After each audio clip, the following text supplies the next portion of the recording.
Que vuelvan las ideas.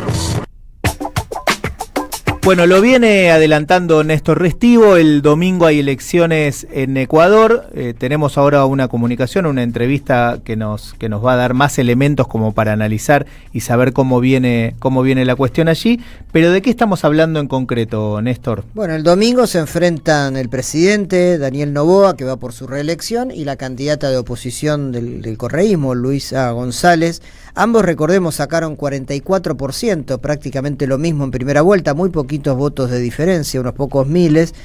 El último dato que hay, no de encuestas, sino de denuncias que hubo en el correísmo, es que sorpresivamente el gobierno le cambió la guardia militar a la candidata presidencial del correísmo, a Luisa, y esto generó preocupación en Revolución Democrática, porque sabemos que el tema de la inseguridad es fuerte en Ecuador. De hecho, hubo candidatos de la primera vuelta que fueron asesinados. Hay preocupación, hay un clima tenso en una elección que ha sido muy polarizada en primera vuelta, que hay un final abierto en segunda, aunque algunas encuestas dan la posibilidad de que el correísmo pueda finalmente regresar al poder. Muy bien, y como decía, para tener más elementos y conocer un poco más lo que ocurre allí en Ecuador, estamos en comunicación con Juan Paz Imiño, que es historiador, precisamente ecuatoriano, director del sitio Historia y Presente, además docente y miembro honorario de la Asociación de Historiadores Latinoamericanos y del Caribe. ¿Qué tal, Juan? Luis Pablo Giniger, Néstor Restivo y Gabriela Radiche, los saludamos. ¿Cómo está? Muchas gracias, un gusto saludarles a la distancia y participar en su programa, que con la posibilidad de aclarar estos asuntos tan importantes, no solamente para Ecuador, sino para América Latina. Así es. Bueno, vamos pues adelante, muchas gracias. Los agradecidos somos nosotros, Juan. Bueno, primero, ¿cuál es la principal expectativa en relación a lo que pueda ocurrir en Ecuador el domingo próximo? Aunque la mayoría de encuestas, excepto una, entre las 7, 8 que se han dado a conocer, aunque digo la mayoría, dan el pronóstico de que Luisa González va a ganar. De todas maneras hay una incertidumbre general, porque la diferencia en primera vuelta fue apenas del 0,17%, eso es menos de 17,000 votos. Y de este modo Luisa González tiene que procurar recuperar esta pequeña pérdida para poder remontar y ganar a Daniel Noboa. Pero más allá de este asunto simplemente electoral, a mí me parece que hay que examinar y visualizar mejor el problema de fondo en el Ecuador. Aquí lo que está en debate es, como está ocurriendo en América Latina, dos proyectos de sociedad, dos proyectos de economía, dos proyectos de política y de convivencia social. El uno, un proyecto empresarial neoliberal y ahora de corte oligárquico que representa la candidatura de Daniel Noboa, y el otro, un proyecto de economía social, una economía social para el bienestar. En el Ecuador se llama, por la Constitución del 2008, un proyecto de economía del buen vivir. Entonces, estos dos proyectos son los que están en el fondo, tras las figuras personales tanto de Daniel Noboa o de Luisa González. Y naturalmente estos dos proyectos tienen distinto apoyo. A Daniel Noboa le apoya todo un bloque de poder, como se puede llamar sociológicamente, en el que la élite empresarial, la élite de grupos económicos más poderosos están apoyando esa candidatura.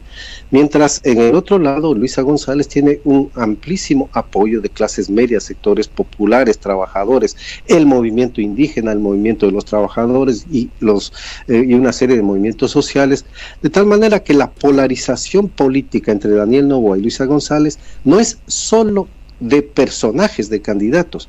Hay una verdadera lucha de clases a través del proceso electoral entre una élite que quiere mantener, conservar y reproducir su poder y un conjunto amplio de la sociedad que quiere precisamente el bienestar que se cortó desde el año 2017 con la sucesión de 3 gobiernos de corte empresarial que superaron y dejaron atrás lo que durante el gobierno de Rafael Correa se había podido conquistar, que es ese tipo de economía social cuyas bases fueron sentadas en esa década. Esto es lo que está en juego en el fondo, históricamente hablando, de la sociedad ecuatoriana. Juan, te saluda Néstor, ¿cómo estás?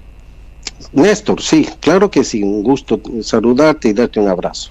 Te quería preguntar sobre las fortalezas y debilidades que ves en ambos candidatos, ¿no? Uno, como bien explicás, Daniel Noboa, claramente vinculado a un grupo de poder, a un grupo económico muy fuerte, a la oligarquía, pero además con una tendencia de militarización del Ecuador muy peligrosa. Y Luisa González, que logró subir mucho más la expectativa que había del correísmo y quebrar esa especie de techo que tenía por el anticorreísmo que también existe en el Ecuador, la figura de Rafael y todo lo que ha sido la revolución democrática. ¿Cuáles ves hoy, en el día que vaya el ciudadano a votar, que va a optar por qué fortaleza y qué debilidad de cada uno de los candidatos? Es que más debilidades ha acumulado Daniel Noboa. Esto es cierto como candidato, ¿no? Haber expresado situaciones de misoginia, de persecución agudísima al correísmo y a los principales líderes. En estos días, justo en estos últimos 2-3 días, se ha incrementado este ataque y persecución a figuras clave como el alcalde de Guayaquil o el alcalde de Quito. Se ha revivido la idea que ya estaba manejada de vincular al correísmo, a la revolución ciudadana, con el narcotráfico, cuando en realidad las entidades internacionales como Inside Crime, la propia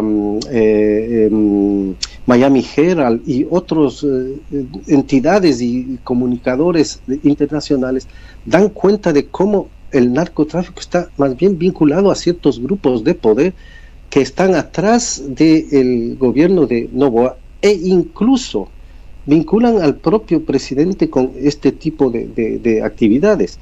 Solamente para tomar en cuenta lo que en una de estas publicaciones en la AP se dice, congresistas de Estados Unidos alertan sobre amenazas a la democracia desde el gobierno de Daniel Noboa. Y lo que dice Miami Herald, ¿no? Ecuador vota el domingo en medio de escándalos de corrupción, creciente violencia y deterioro del Estado de Derecho. Entonces todo esto ha acumulado más bien factores en contra de Daniel Noboa. Y por ello hay la expectativa entre algunas personas y en las conversaciones de que Luisa ha ganado terreno. Pero claro, siempre es incierto, no sabemos qué va a suceder, porque tiene todo un aparato de Estado en contra. Está la Fiscalía persiguiendo a correístas, está la Contraloría haciendo lo mismo, el Consejo Nacional Electoral y el Tribunal Contencioso Electoral prácticamente están desarrollando acciones que limitan las expresiones electorales de la propia campaña de Luisa González y a favor de Daniel Noboa. Bueno, y así podría yo contar una serie de otros aparatos del Estado. Sí. Entonces, él ha cometido más errores, pero sin duda alguna tiene el apoyo de fuerzas poderosas, el alto empresariado, las oligarquías, los grandes medios de comunicación. No hay que descuidar el apoyo que tiene también desde los Estados Unidos, más todavía en la era Trump, y la internacional derechista que existe en América Latina. Entonces, contra eso, la lucha de Luisa González ha sido muy importante y yo creo muy sinceramente que ha ganado bastante terreno por su firme posición en las cuestiones reivindicativas de esta economía social. Ella personalmente, como mujer y madre soltera, atacada en las redes y por todos los troles y fake news, precisamente por esa condición de mujer y madre soltera, y entonces ha logrado remontar esta idea de que es una mujer capaz de llevar las riendas de un país, y en lo cual pues incluso ha logrado un apoyo extraordinario de la presidenta Sheinbaum de México, que dice, sí, bueno, se pronunció muy mujeres, a favor de ella, ¿no? Muy claramente una postura. Este es tiempo de mujeres, sí, dice, y espero que Luisa sea la segunda mujer presidenta en nuestra región.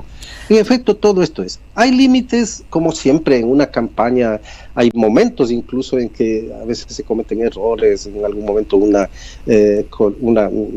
asambleísta de la Revolución Ciudadana habló sobre los ecuadólares, eso sirvió para incendiar al país desde la perspectiva de la derecha, para decir que la Revolución Ciudadana va a desdolarizar al Ecuador.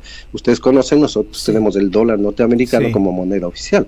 Entonces todo eso crea sensibilidades, pero son cuestiones pasajeras. En el conjunto, más graves han sido los errores cometidos por el presidente candidato Noboa que los errores de Luisa, y ojalá eso se capitalice. Juan, en la primera vuelta, el tercer partido, hubo muchos candidatos, sacaron muy poquitos votos, pero hubo uno, Pachacuti, que es la expresión política del movimiento indigenista ecuatoriano, que sacó más del 5%, ¿no? Y se convirtió, no sé si en un árbitro, pero un factor importante para tener en cuenta en el balotaje, y ellos oficialmente anunciaron también su apoyo a Luisa, más allá de las diferencias que puede haber en el movimiento indigenista. ¿Cuán importante puede ser ese apoyo el día domingo? Primero, se ha superado la época de los líderes indígenas de ultraderecha y de derecha, algunos de ellos denunciados como receptores de fondos provenientes de los Estados Unidos y directamente de la CIA. Bueno, esto se ha superado, de tal manera que el liderazgo de Leonidas Issa en el movimiento obrero, en el movimiento indígena, perdón, es renovador. Y naturalmente el movimiento indígena ha ido a apoyar a su líder fundamental, al presidente de la CONAIE, que es Leonidas Issa, y ha dado, Pachacuti, que es el partido de los indígenas en definitiva, ha dado el apoyo a Luisa González. Cierto es que Leonidas Issa tuvo el 5%, que no representa el total del movimiento indígena, de tal modo que hay allí una evidente división. Pero con el paso de los días también se han venido uniendo al movimiento de la CONAIE y al movimiento de Pachacuti, se han venido uniendo comunidades y pueblos indígenas para favorecer a la candidata Luisa González. Así es que este ha sido un apoyo de tremenda importancia, más que numéricamente, que es importante también, pero más que eso, del apoyo del movimiento social más fuerte y cuya presencia es la más importante en el país. Entonces, esto es lo que la candidatura de Daniel Noboa temía, y por ello hizo todo lo posible para impedir o tratar de frenar que el movimiento indígena se ligara a la candidatura de Luisa González, y eso no pudo detenerlo en ningún momento. De tal modo que este es un apoyo muy significativo desde la perspectiva social, aunque numéricamente, claro, un 5% de todas maneras en esta pequeña diferencia es significativo, pero a mí me parece que es mucho más de resaltar la importancia histórica de que el movimiento indígena cambió de dirigentes, con una dirigencia ya de izquierda, ha podido entonces hacer un vínculo directo de apoyo a la Revolución Ciudadana y a la candidata Luisa González. Decíamos al principio de esta nota que hubo un sospechoso cambio de guardia militar de la protección de la seguridad de Luisa, que eso generó preocupación porque ha sido una campaña muy violenta por el avance del narco y de las organizaciones delictivas. Tanto ese episodio, no sé si fue así, pero como la posibilidad de que el domingo sea un proceso transparente, seguro, garantizado. Eso, repito la palabra, ¿está garantizado o temen alguna maniobra de último momento de fraude o de irregularidad por parte del gobierno de Noboa? Bueno, el gobierno, incluso el presidente candidato, dijo que él entregaría el poder si es que no hay un fraude electoral. Bueno, el fraude electoral no puede producirlo la Revolución Ciudadana ni la candidatura de Luisa González, porque no controla ni el Consejo Nacional Electoral, ni el Tribunal Contencioso Electoral, ni ha controlado el proceso mismo de organización de las elecciones, y no controla los aparatos de Estado. Desde hace 8 años, desde el 2017, el correísmo ha sido el perseguido. Entonces es muy difícil sostener la idea de que puede haber un fraude del lado de Luisa González. Y más bien lo que se teme en algunos círculos, incluso de reflexión académica, es que el fraude que se podría provocar es de que si la diferencia es mínima, entonces van a decir nosotros ganamos y no ganó Luisa. Entonces va a ser importante que se logre un buen número, unos buenos puntos de distancia en la segunda vuelta. Y el asunto relativo a tratar de disminuir el apoyo a Luisa González durará hasta mañana sábado, y quién sabe qué puede pasar el domingo.